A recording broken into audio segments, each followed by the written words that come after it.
Good afternoon, everyone. I'm Scott Feierstein. I'm the director of the Richmond Public Library, and I'm just so proud to welcome you here today to rededicate our West End Branch Library. Yay!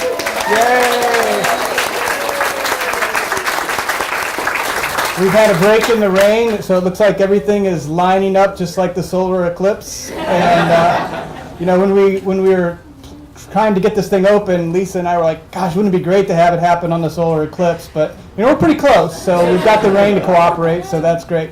If I could ask you all to just take a moment of silence to kind of reflect and give thanks on this day and this wonderful celebration of having our library open after so many months. So just a moment of silence, please.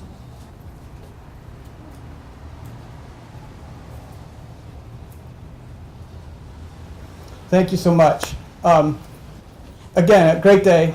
I want to point out introduce a couple of our dignitaries who are here, in addition to our speakers who will be on in just a moment. Let me point out, we have Chief Durham is here.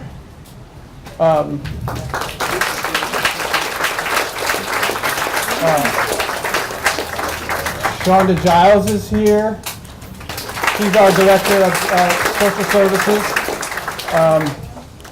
Who else? John Beliles, former representative who really did a lot to make this happen. And I have many of our board chairs here. So to avoid the rain, I'm going to turn the floor over to the mayor, Mayor LeVar Stoney, to speak.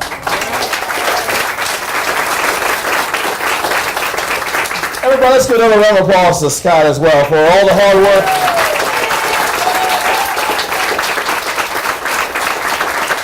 Going through one of these projects is like birthing a child out here. It's a lot to deal with, but you've made it through. So I wanted to make sure we recognize him and all your hard work. And Lisa, you don't have to travel around anymore. I've seen it at a few libraries. If you all don't know, on Library Week, I went to every single library in the city in 1 week. This marks my last visit. I've visited every library in the city in 1 year. Pretty good, pretty good. Well, as you all know, this is the last Richmond Public Library to be renovated.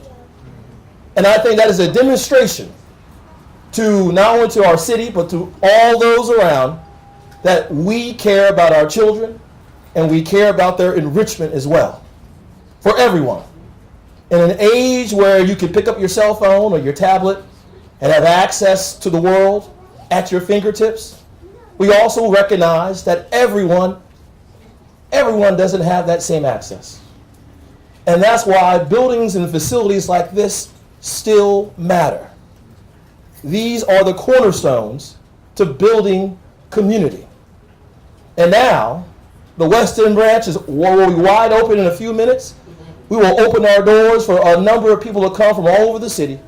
I know this is the second busiest branch in our collection. Is that true? Yes, sir. Now the goal is to be the number one the busiest, right? Sometimes Now, I know the main library. I know there's a competition out there, but I like competition. There's nothing wrong with that. So listen, not so much pressure, but I just know that you can get the job done. I will be remiss if we did not thank those who came before us. I got John Beliles with me today. He's a senior policy advisor in my office. I know he added money in the budget in the years in the past to ensure that we have the addition here as well. Let's give him a round of applause.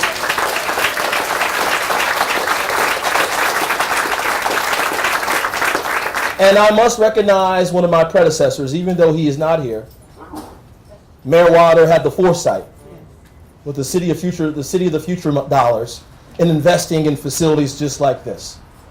This is what it's about. This is where our investment should be going, to our children, to our people, making our city an even better place to live. So I'm happy. I can't wait. I'm excited. I got butterflies. I just can't wait to fly on in there. And so, Scott, congratulations, and congratulations to Richmond. Thank you, guys.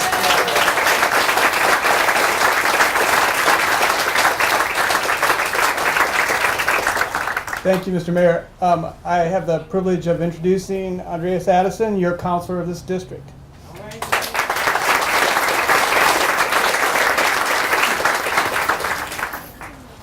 Well, good afternoon, everyone. This is a blessing for me because I didn't have to do a lot of work to get to this point. But I do want to know that say that thank you to everybody who spent a lot of tireless hours preparing for the plans for this building, funding it, making the plans work together, putting this all together. Because one of the things that not many people know about me is my first job was actually working in a library.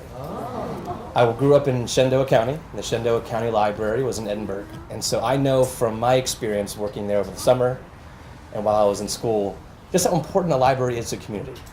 It's where kids come together to learn new books. Parents bring their children to find other books to expand their knowledge and learning. And one of the things I also loved about it too was that it also brought together other generations, grandparents, people that were older than my parents. And I got to work with them, but I also got to help them.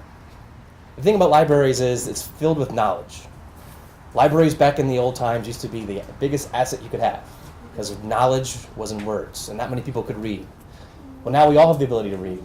That's what makes libraries even more important today. But not only that, it's understanding, like looking at what other people read. I know when I go to someone's house, I always look at their library of books to see kind of what their interests are. And here's a library full of books that have everyone's interests in them. Being the busiest library is what I want our goal to be. I think the first district should have the first busiest library. Has a good ring to it. But I think in that, I just want to say thank you again to everybody who's come before us to lay this foundation, the path before us to open this library. And I don't want to get in the way of that because it's exciting news. I know there's another speaker left, but I'm really proud of this moment. I'm looking forward to being here with all of you and sharing what this monumental addition and new books will bring to our community. So thank you.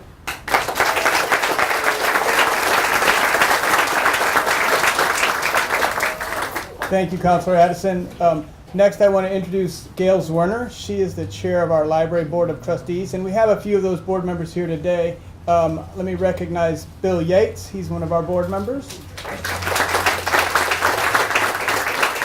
We have David Lydiard, one of our board members. Raise your hand. Those are the people who help guide and move our library forward. I see one more board member, Krista Millar is back there. She was a board member. I think she's in this neighborhood. So she was the president when I came on board. So she was a big part of making this happen as well. So here's Gail Zwerner. Thank you, Scott. Thank you for coming today. It has been such an honor to work with all the library staff here for the last, I'm almost 10 years now on the library board. And I started on the facilities committee. And so I've seen this whole progress of finishing the first phase of our master plan. I hope the mayor knows there's a second phase. Oh, I know. And that involves the main library. So we're going to be asking all of you in the near future to help us create a vision for what the main library should be. These spaces mean so many different things to different people, as Councilman Addison was saying. I remember going to a reading circle as a child, and my librarian was terrific growing up, so I learned so much about how libraries work, and it ended up being my career as well as a librarian. So it's important for different reasons. It's the first place I voted, so they're the kinds of things that I remember about libraries. So we're going to be asking you what we can think about the main library. It's an important facility for history enrichment. People still go there to find government documents and things that probably don't exist in the branches. So it is an important institution for us. So we're going to be looking forward to that. And I'm going to suggest, I think I'll take the mayor to buy a lottery ticket afterwards. And because I think $700 million would go a long way for a library facility, maybe City Hall as well. So thanks all for coming.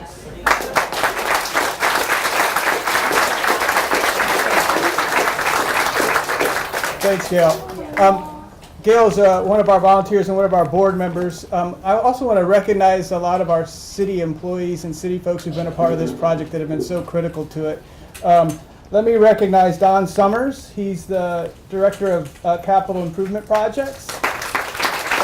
Don is the one who picked up the ball back in the beginning. I also believe we have John Winters here. He's also one who was back in the beginning when Mayor Wilder announced this project. Dexter Good is here. Dexter was the project leader on this and helped really bird dog the contractor. And I really need to recognize Jennifer Bruninger. Where's Jennifer?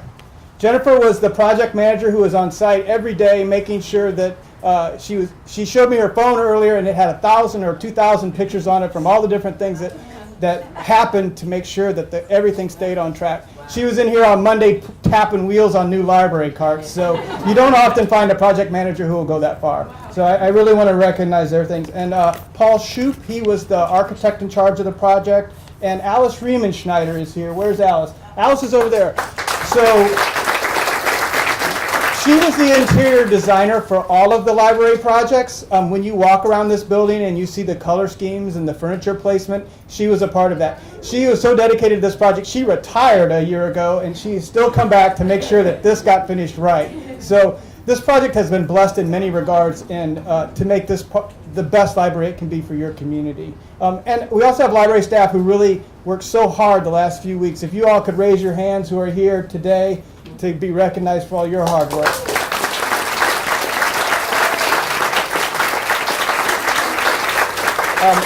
And now I'd like to turn the floor over to the branch manager, who you all know, who has sweated bullets over this, and I think she's had many sleepless nights and she still has some hair left, but she's doing a great job, and I want her to step up here and recognize you all and tell her story a little bit. Lisa Chrisman.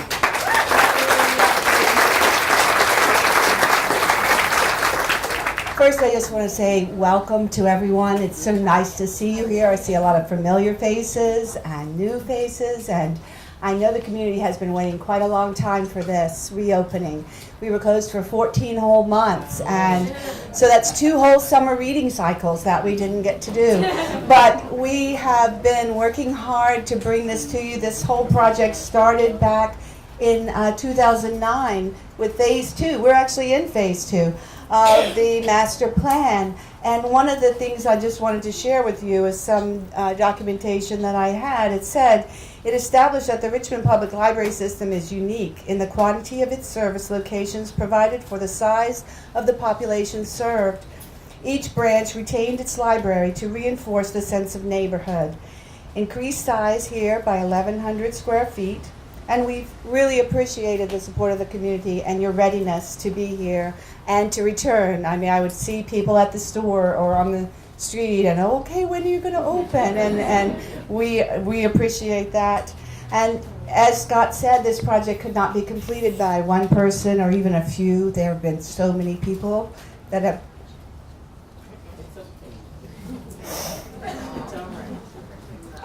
Anyway, woo! Sorry. But we had people from facilities management, from tech services, from circulation, from library IT. We had our graphics designer. We had fellow branch managers who came in on their days off and assisted us. And we had other library staff who are here today who are helping us with the opening and have also shared their time. I have family members who came and helped assemble things, so it's really a labor of love. I'd like to mention Bruce Tyler, who started the project back about 7 years ago to acquire this land that enabled us to make the addition. And also thanks to John Belials, who really supported us with getting the additional funding for the addition itself because of the quantity of people that we serve and the circulation that we have. We are in a community of readers. And I also would just like to thank the Library Foundation. We have some great patio furniture that's coming, and they provided the funding for that. And I would also like to thank one particular volunteer, Maura Kelly, who has dedicated many hours of time throughout the winter to assist me. When we closed, I would guess that we had at least 20% of our circulation, with 20% of our collection that was checked out. So when we closed, that had to go somewhere, and it went down to Maine, and it went down to the basement, and then we had to organize it, and we had to have it ready to come back here a couple of weeks ago and get back on the shelf. And Mara has been a tireless volunteer, and I do want to recognize her especially. And then I would like to reintroduce you to our wonderful staff who will be here, and our hours will remain regular So once we open the doors, we're open 6 days a week. So first I'd like to introduce Bonnie Meeks, who is our Library Assistant 3. And you know, come on, Bonnie. Come on. Bonnie just celebrated her 40th anniversary with the Richmond Public Library System. Next we have Gigi Giselle, that many of you know, our wonderful children's librarian.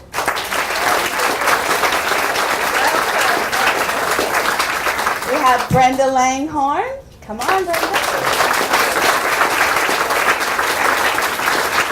And also Jonah Butler.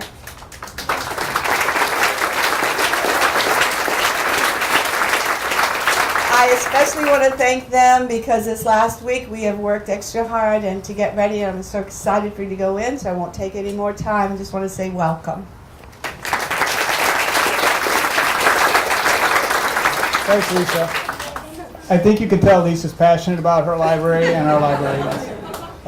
I want to mention one more person who was really integral to getting Richmond Library to where it is today and making this whole project happen, and her name is Harriet Coulter. She's over there against the wall.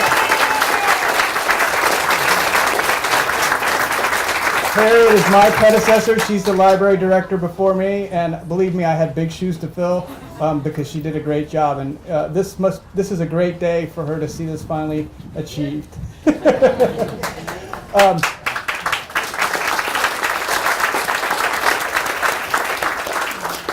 So, I think we're ready to go in the new library, but we need to do one more thing before we cut the ribbon.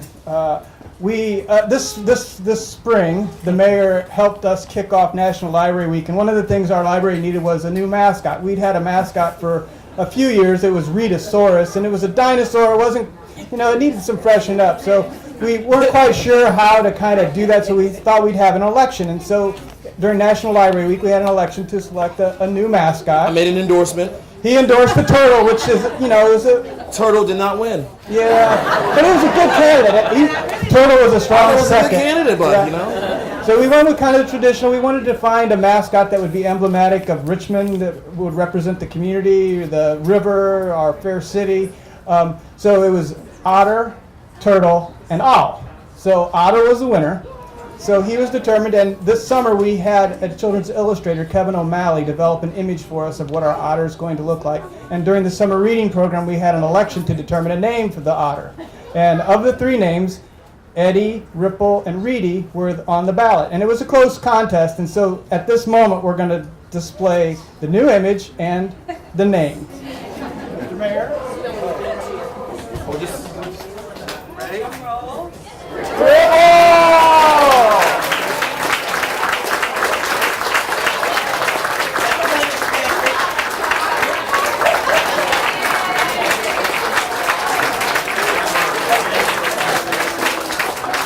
Poor turtle.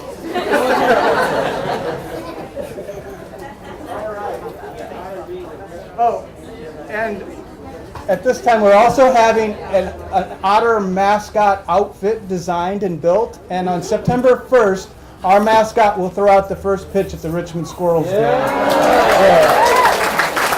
It should be quite an adventure for us, and you'll see that otter all over town, hopefully, inspiring people to read and get into their library and be part of our community. So with that, let's cut this ribbon and get this library open. Thank you all for being here. Please enjoy your new library.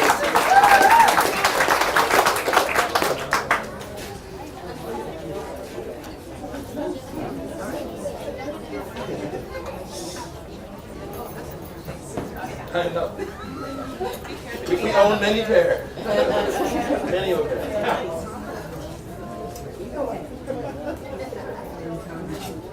All right, we can't do this without you guys. So we're going to do a little countdown, all right?